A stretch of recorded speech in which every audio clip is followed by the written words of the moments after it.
In a sport built on unforgettable moments, few finishes capture the imagination of fans quite like the slam knockout.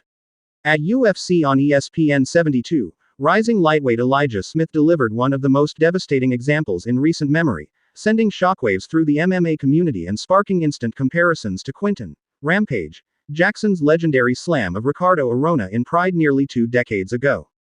Smith's brutal finish of Toshiomi Kazama came in the heat of their clash at the UFC Apex. With raw strength and precision timing, Smith lifted Kazama high and drove him forcefully into the canvas, leaving the crowd stunned and social media buzzing. The slam was so violent that commentators suggested Kazama was nearly put through the octagon floor. In the aftermath, Smith humbly acknowledged the historic nature of his highlight while giving respect to one of the sport's pioneers. "I feel like I'm going to still give Rampage Jackson his flowers," Smith told MMA Junkie Radio.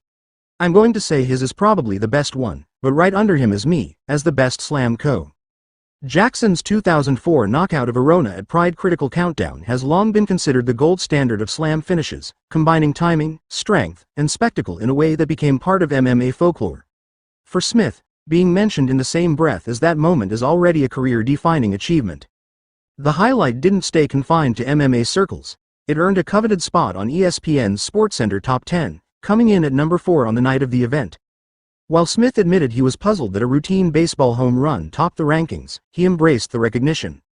"The cool thing for me was to see it on ESPN Top 10, Smith said. "That's something I could take part of now." The moment carried even more weight for Smith's father and head coach, Gilbert Smith, a former UFC fighter himself who never had the luxury of seeing his highlights go viral in the social media age. Watching his son's knockout spread worldwide was deeply personal. "It's not something I ever thought of, to debate the best slam knockout in history with my son," Gilbert reflected. "But it's awesome. In my time, knockouts like that didn't have the same reach. To see him getting this recognition is special." For fans, Smith's slam instantly enters the conversation